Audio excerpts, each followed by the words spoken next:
ఒక మంచి మాట.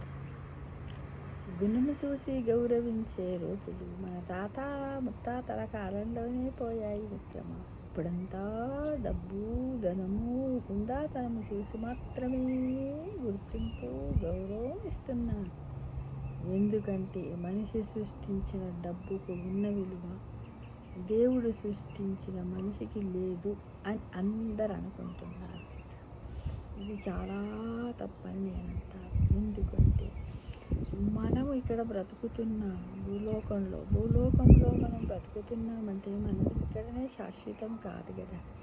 ఇది కేవలం ఒక స్టేజీ లాంటిది, ఒక డ్రామా స్టేజీ లాంటిది, ఒక డ్రామటైజేషన్ లాగా మనం ఇక్కడ ఉంటున్నాం.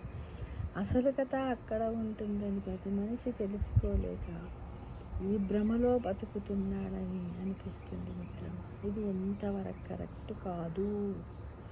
మనం ఇక్కడ కేవలం 4 రోజులు ఇక్కడ అన్నీ చూసి అందరితో చక్కగా ఉండి ఎంత పుణ్యాన్ని నీ ఎంబడి తెచ్చుకుంటావో అదే నీ సంపద, అదే నీ డబ్బు, అదే నీ గౌరవము అని భగవంతుడు మనల్ని తోలిస్తే మనం ఏం చేస్తున్నాం? ఇక్కడికి వచ్చి అన్ని పిచ్చి పిచ్చి పనులు చేసుకుంటూ, చెయ్యని పాపాలు చేస్తూ, పెద్ద పెద్ద పాపాల మూటలన్నింటిని మన వెంట కట్టుకొని మరీ పోయిన తర్వాత అసలు కథ అక్కడ మన మూటాన్ని విప్పుతాడు భగవంతుడు.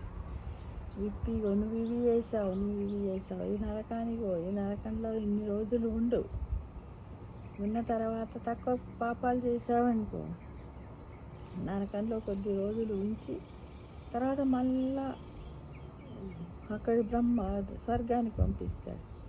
స్వర్గంలో కొద్ది రోజులు ఉన్న తర్వాత అక్కడ ఇంకేమన్నా పొరపాట్లు చేసామనుకో, అక్కడ చేస్తే మళ్ళీ నరకాన్ని పంపుతాం. మళ్ళీ నరకం నుంచి మళ్ళా మనిషిగా పుట్టమని భూమి మీదకి పంపుతాడు మిత్రం.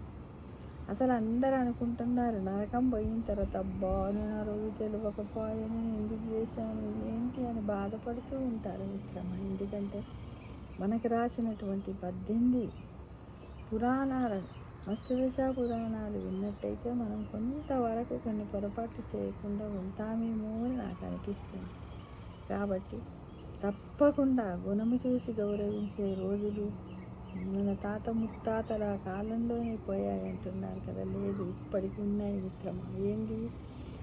జ్ఞాని అయినటువంటి మనిషి దగ్గర తప్పకుండా ఉంటాయి. ఆ జ్ఞాని ఎప్పుడు కూడా పొరపాట్లు చెయ్యడు, ఎవరి డబ్బును ఆశించడు, ఎవరిది కావాలని కోరుకోడు, తనకున్నంతలో తను తృప్తిగా ఉంటాడు. నలుగురి అనవసరమైన మాటలు కూడా మాట్లాడడు, పరనిందలు వెయ్యడు. ఇవన్నీ కూడా మనం చేసే పాపాల మూటలే. పాపం అంటే అది వేరే ఎక్కడికి వెళ్ళో రాదు. మనం ఇతరులను బాధ పెట్టడము, ఇతరుల నుంచి దోచుకోవడము, ఇలాంటి వాటిని పాపాలు అంటారు. పాపాల చిట్ట ఆడుంటుందిలే అని చాలామంది పెద్దవాళ్ళు అనేవారు. చెయ్యి ఇంకెన్ని పాపాలు చేస్తావురా, శిశుపాలను తలవరిగినట్టు 101 కాగానే తలవ ఉంటుందిరా అంటారు. అలానే మనం చేసిన పాపాలు ఎక్కువైన వెంటనే మనం తీసుకొని పోతారు. అప్పుడే మన అందరి పాపాలు పండుతాయి. అదే మనకు వచ్చే మరణం మిత్రం.